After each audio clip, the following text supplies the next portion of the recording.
जीवन में बहुत सारा समस्या आसब बंधुगण, किंतु केबे भी मन दुख करिवे नाही। काहेकि ना भगवान एक एमिति डायरेक्टर अटंती जी कि सबुठु कठिन रोल बेस्ट एक्टर को ही देई थांती। नमस्कार बंधुगण, आपण मानंकु मोर ही चैनल को स्वागत। आज यह कार्यक्रम तुला राशि पाई बहुत गुरुत्वपूर्ण अछि। आज आम जानिबा तुला राशि 2024 एप्रिल मासटी किपरि रहिबा। तुला राशिर मासिक राशिफल उपरे आलोचना करिबा। तुला राशि व्यक्तिविशेषंकर एप्रिल मासटी किपरि रहिबा संपूर्ण भावरे आम सही विषय रे आलोचना करिबा। सेमानकर स्वास्थ्य, शिक्षा, प्रेम संपर्क, वैवाहिक जीवन, भाग्य, क्यारियर एवं व्यापार वाणिज्य उपरे विस्तार भावरे आलोचना करिबा। नवग्रहकर स्थिति मध्य देखिबा। नवग्रह कि प्रकार फल देबारे सक्षम हेबे। शेषरे अशुभत्व प्रदान करुथिबा ग्रहमानक पाई किछि विशेष प्रतिकार मध्य जानिबा।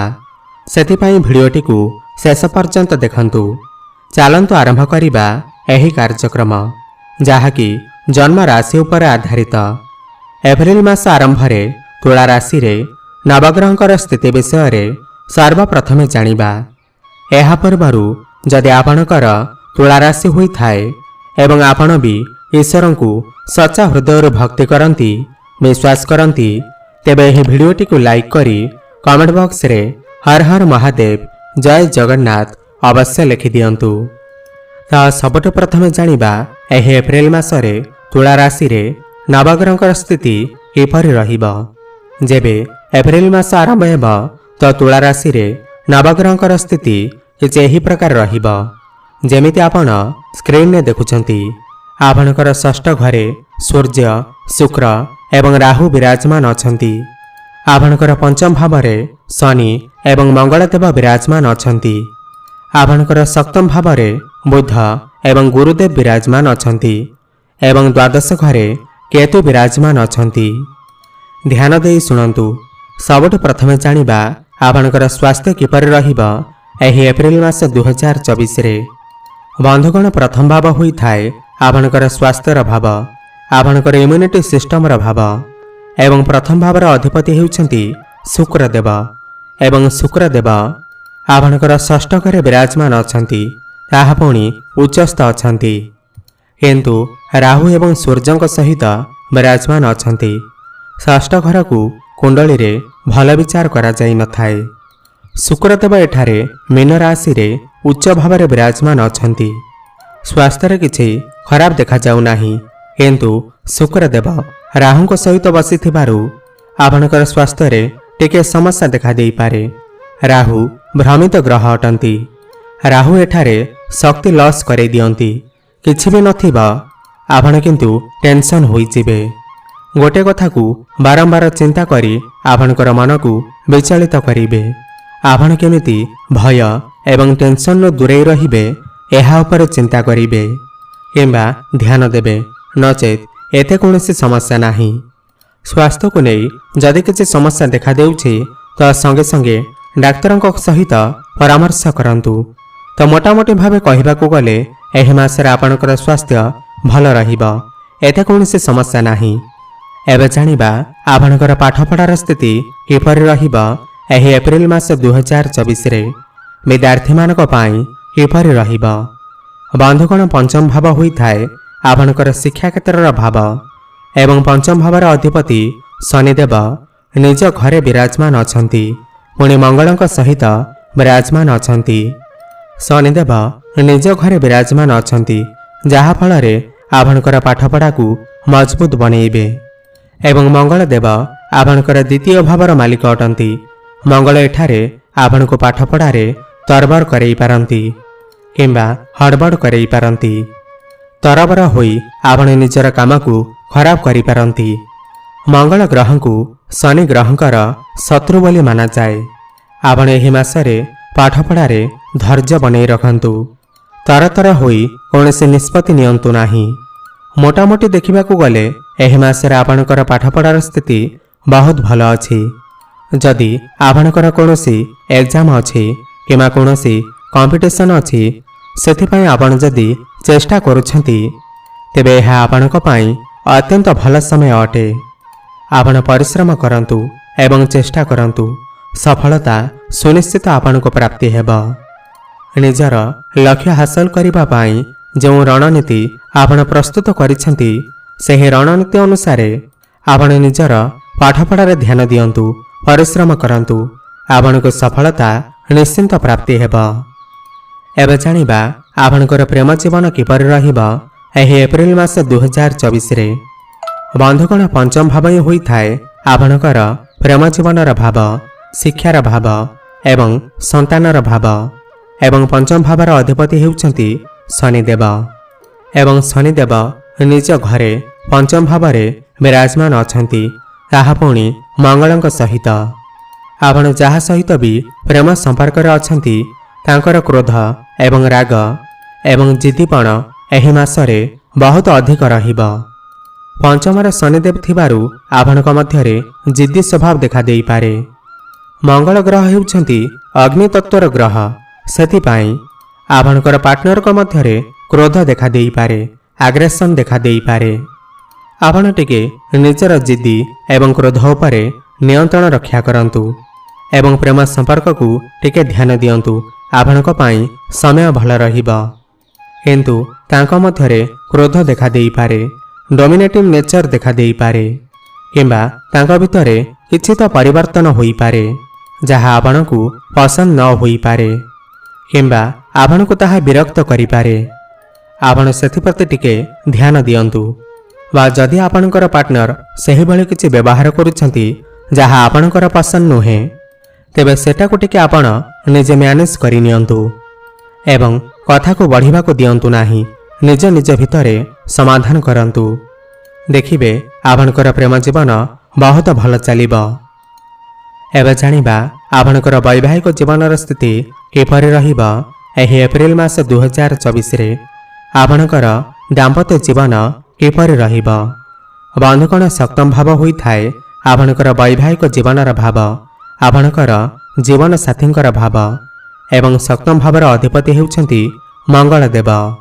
ଏବଂ ମଙ୍ଗଳ ଦେବ ଆପଣଙ୍କର ପଞ୍ଚମ ଭାବରେ ବିରାଜମାନ ଅଛନ୍ତି ଏବଂ ସପ୍ତମ ଭାବରେ ଦୁଇଟି ଶୁଭଗ୍ରହ ବିରାଜମାନ ଅଛନ୍ତି, ବୁଧ ଏବଂ ଦେବଗୁରୁ ବୃହସ୍ପତି। ବୈବାହିକ ଜୀବନ ଏହି ମାସରେ ବହୁତ ଭଲ ଅଛି, କାହିଁକିନା ମଙ୍ଗଳ ଦେବ ତ୍ରିକୋଣରେ ବିରାଜମାନ ଅଛନ୍ତି ଏବଂ ରାଜଯୋଗ ବନଉଛନ୍ତି। ଆପଣଙ୍କର ଜୀବନସାଥୀ ଟିକେ ନିଜର ମନମାନି ଚଳେଇ ପାରନ୍ତି ଏବଂ ଅଧିକ ଜ୍ଞାନୀ ବୋଲି ଦେଖେଇ ହୋଇପାରନ୍ତି।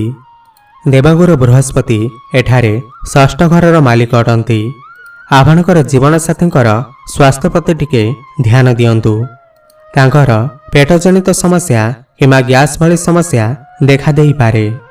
ଶନି ଏବଂ ମଙ୍ଗଳ ଏକତ୍ର ଥିବାରୁ ବେଳେବେଳେ ଛୋଟ ଛୋଟ କଥାରେ ଝଗଡ଼ା ହୋଇପାରେ, ମନ ମନାନ୍ତର ହୋଇପାରେ କିମ୍ବା ବେଳେବେଳେ ତାଙ୍କର ମନରେ ବିରକ୍ତ ଭାବ ପ୍ରକାଶ ପାଇପାରେ, କ୍ରୋଧ ଆସିପାରେ କିମ୍ବା ତାଙ୍କ ମନରେ ତୁମ ପ୍ରତି ଟିକେ ଚିନ୍ତାଧାରା ଅଲଗା ରହିପାରେ।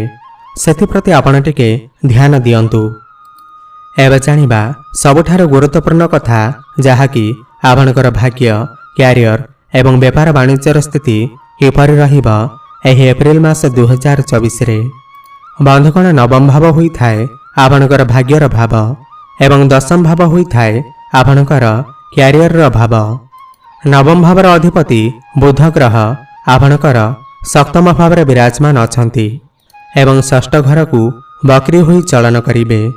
ଶୁଭ ମାଙ୍ଗଳିକ କାର୍ଯ୍ୟ କିମ୍ବା କୌଣସି ବଡ଼ ଇନଭେଷ୍ଟମେଣ୍ଟ ଏହି ଏପ୍ରିଲ ମାସରେ କରନ୍ତୁ ନାହିଁ। ଯାହା ବି କରୁଛନ୍ତି ପରାମର୍ଶ ନେଇକି କରନ୍ତୁ। ଭାଗ୍ୟକୁ ନେଇ କୌଣସି ବଡ଼ ନିଷ୍ପତ୍ତି ନିଅନ୍ତୁ ନାହିଁ ଏହି ମାସରେ। ବୁଧଦେବ ଷଷ୍ଠ ଘରକୁ ବକ୍ରି ହୋଇ ଚଳନ କରିବେ ନିଚସ୍ତ ହୋଇ। ସେଥିପାଇଁ ଏହି ମାସରେ ଆପଣଙ୍କର ଭାଗ୍ୟ କମଜୋର ଦେଖାଦେଉଛି।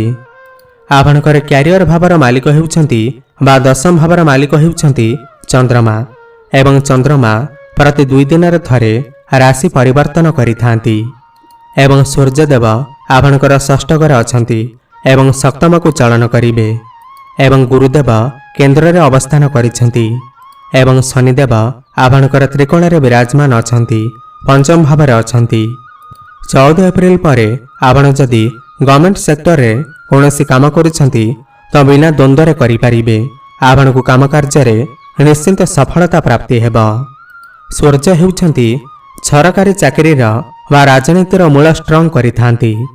जो व्यक्तिर जातक सूर्य ग्रह बलवान थांती सही व्यक्ति निश्चित रूप से राजनीति रे नाम प्रतिष्ठा करिथांती वा सरकारी क्षेत्र में बहुत सफलता प्राप्ति करिथांती एवं सरकारी क्षेत्रु यथेष्ट सहायता प्राप्त करिथाए। एवं सूर्य होउछंती ग्रह मानकर राजा।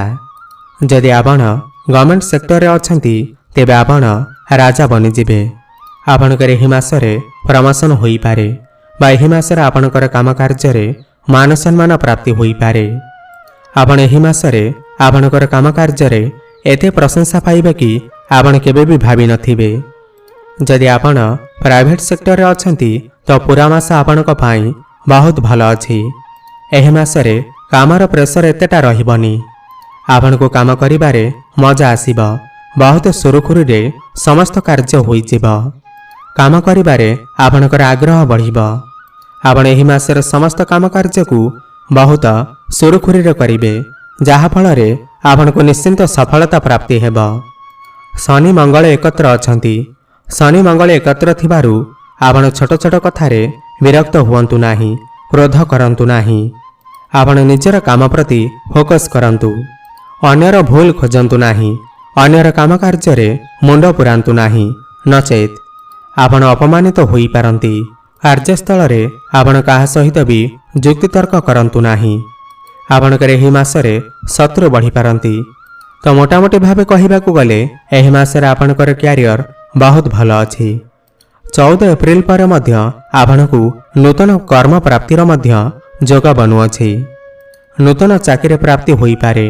जो माने बेकार अछंती सेमानकू नूतन कर्मस्थान प्राप्ति होई पारे। कारण सूर्यदेव आपणकर सप्तम घरे उच्चरे गोचर करिवे। व्यापार वाणिज्यर कथा हेबा जदि एही मासरे 14 एप्रिल पर्यंत आपणकर व्यापार वाणिज्यर स्थिति बहुत भलो अछि। मंगल देव त्रिकोण रे अछंती। खास करी शनिदेव भल स्थिति रे अछंती। सूर्य मध्य भल स्थिति रे अछंती। जदि आपण मेडिकल रे काम करुछंती बा फर्निचर रे काम करुछंती, लोहा जनित काम करुछंती, मेकानिकल काम करुछंती, ऑयल गैस एवं पेट्रोल रो काम करुछंती, जमी जमार काम करुछंती, इम्पोर्ट एक्सपोर्ट रो काम जदि करुछंती आपण को एही कार्य रे निश्चिंत सफलता प्राप्ति हेब। एबे जानिबा किछि उपाय विषय रे जाहाकू करिबा द्वारा एही मासरे जहा भी किछि समस्या रहुअछि ताहा दूर होई पारिबा। आपण एही मासरे प्रतिदिन शुक्रंकर बीज मंत्र जप अवश्य करंतु। बीज मंत्र हेउछि ओम द्रांग द्रिंग द्रोंग सह शुक्राय नमः 108 थर प्रतिदिन जप करंतु। आपणक पाई बहुत भल रहिबा।